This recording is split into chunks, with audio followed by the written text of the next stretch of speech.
All right, everybody. So we are on section 8.2.3. This is Algebra 2. And we're going to look at the question is, where are the complex numbers and more complex numbers? So we're going to start with question 897 and we'll go from there. So in the numbers, so if you want to go to your ebook, you can. That's where I'm going to be. So if the number line is filled with real numbers, how can imaginary and complex numbers be represented geometrically? In this lesson, you will learn a way to graph them. Okay, so I'm just going to graph a few of them because if you think about it, x and I, like if I have the point 2, 3, wouldn't I go onto a coordinate plane and go 2 to the right and then 2 to the right and then up 3, right? So the next thing I'm going to have is what if I have like an imaginary part, a complex number. So remember that a complex number is in the form a plus bi. So we'll look at a couple of these in this question. We're going to look at graphing 2 plus 5i. All right, so you might say, what in the heck am I going to do? Your a part, that's your real part, is going to go on the horizontal axis, and then the vertical one is going to be the b part, or that's your imaginary part, or imaginary axis. So 2 plus 5i, to the right 2, up 5, this would be right here, 2 plus 5i. I'm also seeing within this the number 4. Well, this might be 4. I'm seeing negative 4, 2i, to the left 4, up 2i. That might be here. And then if I had 7i, wouldn't 7i be way up here? There you go. So that's just graphing them. All right, so there you go. All right, so I'm not going to look at question 98. I don't ever really look at it, so that's totally fine. All right, but looking at 99, looking at the absolute value, okay, that's another one I actually don't hit as well. So we're looking at 8100, okay? So this is good because we have a lot of stuff to get through.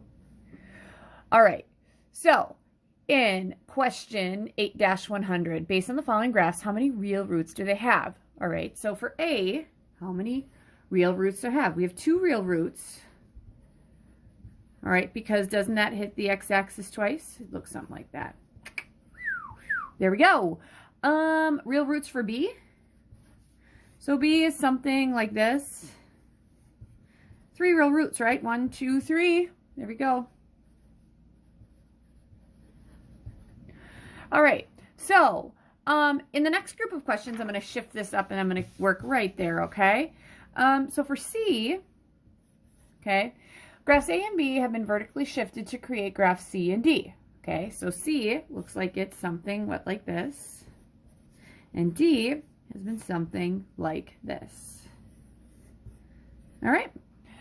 How many real roots do they have? Well, in C, there are no real roots. And in D, there is 1 real root. Now, I'd ask a couple of questions here. So in this one, this is a second degree polynomial.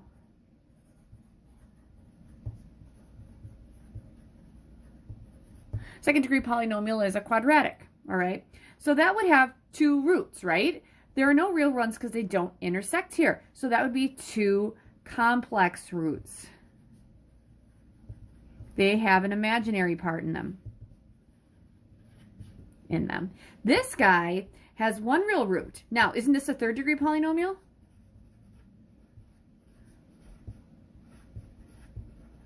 And we talked about third degree polynomials could have 3 real roots. All right. So since they could have 3 real roots, but they don't, this one only has 1 real, but then it's going to have 2 imaginary because there's 3 total. Okay. So there's third degree. 2 of them are imaginary roots. 1 real root. So the follow-up question I would have would be, do even degrees always have to have roots? Well, no, they don't, because even degrees, they go up or they go down, so they don't have to intersect that. But odd degree polynomials, they have to have at least 1 real root. And the reason that they have to have at least 1 real root is because if they're going in different directions, doesn't it have to hit the x-axis in at least 1 spot? All right, so in question 101, I need you guys looking at that, so I'm going to shift this out. So now we're into question 101. Okay, so recall that the polynomial with the degree of n roots could cross the x-axis at n times. I've kind of talked about this. So y equals x plus 1 squared intersects the x-axis once. While y equals x squared plus 1 does not intersect it, and y equals x squared minus 1 intersects it twice. Those are the graphs. In A, describe the third degree polynomial might intersect the graph 1, 2, or 3. We kind of talked about that. This is a third degree polynomial. It has to intersect at least one time. So I made sketches. So a third degree polynomial, it could intersect at one spot.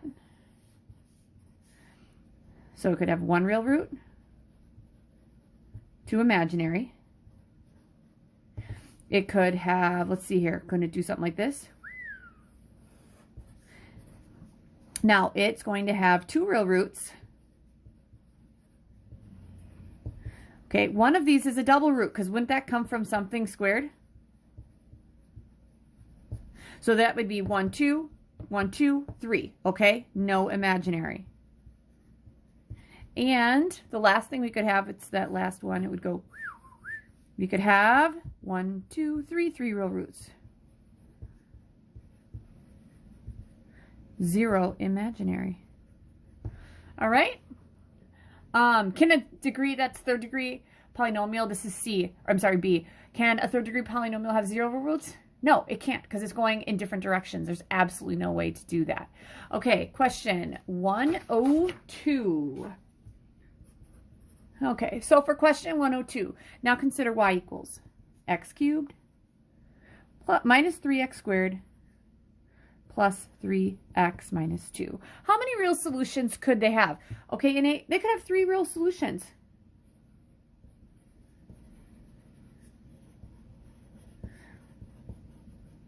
Because, isn't this a third degree polynomial? I know it's rising to the right, falling to the left because my leading coefficient is positive. There we go. Okay, so it could look something like that. Totally probably doesn't look like that. And then, so that's A. It could have 3. So for B, check to verify that x cubed minus 3x squared plus 3x minus 2 does equal x minus 2 times x squared minus x plus 1. All right, let's verify this. Let's distribute the x through. It's going to be x cubed minus x squared plus x. And that's going to give me negative 2x squared plus 2x minus 2.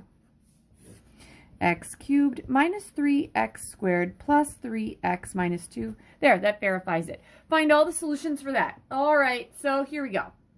So here's the thing. If I know that these two are exactly the same, wouldn't the solutions for this polynomial be the same as that one since they're just rewritten a little bit differently?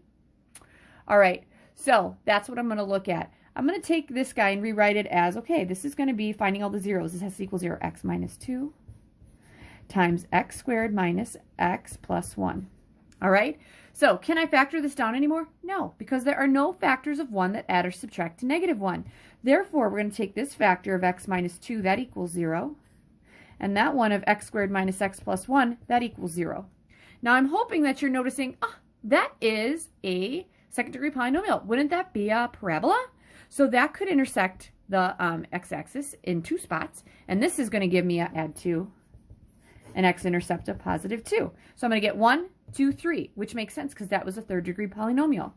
All right, we haven't done this for a little while, but I'm going to take this guy and I'm going to use the quadratic formula, which is x equals the opposite of b plus or minus the square root of b squared minus 4ac all over 2a. All right, for this guy, my a is 1. My b is negative 1. My c is 1. X is going to equal the opposite of b. The opposite of a negative 1 is 1. Plus or minus the square root of b squared. Negative 1 squared is 1. Minus 4 times a times c, that would be 1. All over 2 times a. 2 times 1 is 2. So we're going to have 1 plus or minus. This is all over 2. Okay, inside here, okay, we're going to have 1 minus 4. Isn't that the square root of negative 3? Oop, here we go. These are 2 imaginary roots, because wouldn't that come out as an imaginary? Here we go. 1 plus or minus I times the square root of 3 all over 2. So that means we said we were going to have 3. We could have 3 real solutions, but we actually have, I'm going to shove this here, 1 real, which is x equals 2, and 2 complex, which is imaginary, which is, sorry, that got really nasty. X equals, one of them was 1 plus I times the square root of 3 over 2. The other one is 1 minus I times the square root of 3 over 2. So there's 3. So I should be able to find 3. And that's all of 102. All right. Which brings me to question 103. All right. So we're going to graph. We can do this actually without a calculator. F of x equals x squared plus 4. And solve the equation x squared plus 4 equals 0. Okay. So if I'm going to graph this guy, wouldn't this be a parabola that goes up 4? There we go. There's my graph. And if I'm going to solve, 0 equals x squared plus 4. I'm going to subtract 4. X squared equals negative 4. All right. Take the square root. Oop. Square root of a negative I can't do, but I'm going to take this out as an I. This is plus or minus 2i because the square root of 4 is 2. All right. So describe the parabola and be able to include the vertex. I did that. Okay, so at this point, what they're going to do is have us actually be able to graph the imaginary solutions. I'm going to be honest with you, you will never have to do that. So what you need to notice here is this has no real solutions. It doesn't really intersect the x-axis, and those would be my two x-intercepts. So there's one at 2i, 0, and then negative 2i, 0. All right? All right, so that's everything from this section. I know it's a lot of stuff. The methods and meanings, I'm going to be honest with you guys, I don't do much with the absolute value. You don't have to worry about that of complex numbers. I don't worry about that. Your homework is going to be question 8-104. Okay, we can do, yep, we can do 104. We can do 105. We can do 106. We can do 107. You can do 108. You can do 109. You can do 110. 11, and you actually can do 112. So 8-104 to 8-112, and that'll be an infinite campus. All right. Good luck.